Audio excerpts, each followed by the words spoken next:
Hey everybody, Reid Price here. We're at Power Up Games. I want to tell you guys what's coming out next. We got a big one coming out May 19th. I'm thoroughly excited for this one. It is LA Noire coming out for the PS3 and the Xbox 360. This game is looking amazing. They got this facial recognition system that is just blowing my mind. There's lots of videos online where you can see the actors actually acting out their scenes and it transferring into 3D almost flawlessly. It is amazing technology that they're putting into this game. You're going to see incredible performances.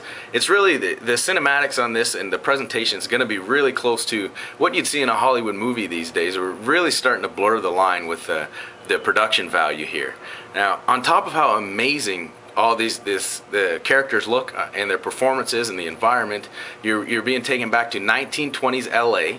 And you play a police officer there, and your whole job is going to be to rise up through the rankings. You just got back from the war, you're a war hero, and you got to solve crimes. You're going to be in fights, you're going to be in shootouts, you're going to be in car chases, you're going to be doing investigations and finding little pieces of information. You're going to be conducting interviews, trying to find leads, and all these things are going to take you down different avenues. And the game's bringing together a lot of different elements. And I can't wait to see how good they're going to do this. This is Rockstar and Team Bondi putting this one together. And I got a feeling that this game's going to top Red Dead Redemption, believe it or not. It just looks so compelling and really something special, this game. Make sure you check it out. May 19th, it's coming out for Xbox 360 and the PS3. I'm talking about LA Noire. Alright, I want to tell you about what's going on in the world of gaming right now. I know I got a smile on my face, but I'm not very happy with what's been happening with the PlayStation Network. As we all know, it's been down for over 2 weeks now. Unbelievable. They had a breach, a security breach. It hasn't been identified who has hacked the system, but potentially millions of PSN users' information has been essentially hijacked. And if you're a PSN user, as soon as you can get back online, you're definitely going to want to change your password to protect yourself as much as possible. Keep a close look on your credit card accounts and things of that nature, because some ugly stuff is happening here. And we're hoping that Sony, they've been quite the process to kind of cover themselves up. This has been a huge black eye for them. Actually, really more like 2 black eyes. It's been such a blow to these guys. Let's see if they can get things up and running soon, get security in place that needs to be put in place.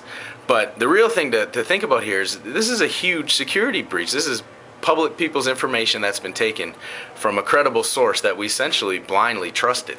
So what should we demand as people, as the public, and what should Congress do? What should our Canadian government do? Should people be refunded a certain amount for this information being stolen, the service being down? Things like that have to be answered, and they need to be taken care of, and of course steps need to be taken so that stuff like this doesn't happen on such a massive scale again, because this is serious business.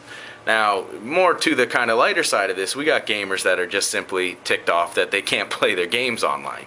And I'm with them, but we can survive with not having video games for a couple weeks. Online video games. Well, maybe some of you can, but it's been tough.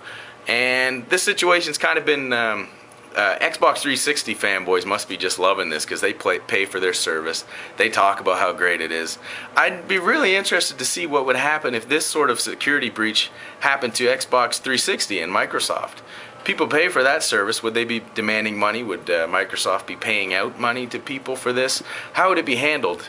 I'm really not sure, but I bet you there'd be way more of an uproar if this was for a Microsoft service. That being said, it's not. It's Sony, and this is a free service, even though we pay more for the system.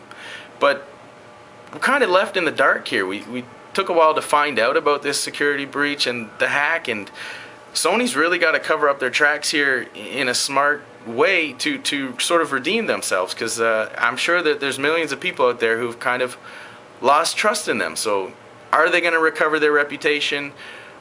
Probably. Gamers are going to hop back online and get playing again, and this will be smoothed over, and as soon as the system's back online, we'll be playing games again, and it'll be kind of forgotten about for the majority of gamers.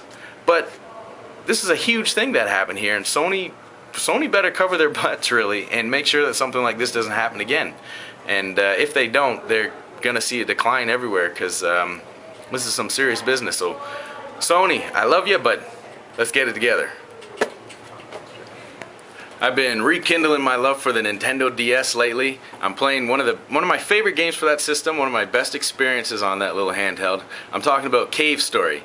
People, I'm telling you, if you haven't heard about this game yet, you need to check it out. It was first released in 2004 for free on the computer. Then it was released for the Nintendo Wii and the Nintendo DS. For about 10 bucks each, you can get this game. And I believe it belongs on a handheld system. This game is a side scroller. It's got your traditional graphics, and the most amazing part of this is not only is it an amazing game, it was made by one guy, Daisuke Amaya. He did the sound, he did the programming, he did the music, the art, the animation, everything. Absolutely incredible. And once you get into this game, you'll realize that it's not just a typical side scroller. There's some depth and some real intelligent design to this, particularly in your weapons. You can upgrade your weapons constantly by defeating your enemies. They'll spout out little diamonds, and you can upgrade, and you can use different weapons for different enemies strategically, and a compelling story. And Cave Story is just going to suck you in from the start. If you want to check it out on the PC first, I suggest you do that because it's free. But if you really want a nice handheld experience, get it for the Nintendo DS. This game is a gem. Alright folks, we're talking about bargain bin games, the best bang for your buck. I love this game so much, I'm going to talk about it again. Cave Story. You can get this game for $10 on the Nintendo DS. This is a great handheld game. You can bust it out, play it anywhere really. And for $10, some people say, well, it's a little much for that game. No, not really. This game is worth every dollar. I'd probably pay a lot more for it, to be honest with you. It's a classic. You have to check it out, especially if you're a fan of old games like Mega Man and the old Castlevanias. This game's going to take you back, except it stands on its own, and that's the best part about it. So check it out, Cave Story, Nintendo DS. If you don't get this and you have that system, I don't know what's wrong with you. Hey, it's that time again. I want to tell you about games you can play with your girlfriend. I'm a bit of an expert at this. I'm kind of proud of it. Lots of experience getting girls playing video games, and I found a little bit of a gem in my opinion here. I want to talk about Professor Layton, the whole series. Have you heard about this one, Maria? Well, I know here at the store we have sold a ton of copies of it, and other than that, I haven't really played the game myself. Okay, well, let me tell you about Professor Layton and see if you're on the same page as I am here, because you have the ultimate expert opinion here. But Professor Layton is a puzzle-solving game, essentially. It's got your traditional kind of European-style graphics, beautiful presentation, but the heart of the game is that you're going to be able to solve puzzles. So what you're going to do is you get the girl around the Nintendo DSi, and you get cuddly, and you're playing your game, and you're solving your puzzles, and you're working together, and you're building your relationship and your trust, and you're not trying to kill each other in the games and all this good stuff. It sounds like a pretty good game for a girlfriend, right? Exactly. It sounds like a great game, especially the fact that you get to work together and it is a team effort and you get to be all cuddly and fun. That's what I do. I think so. Alright, we can probably cut that last part out, right?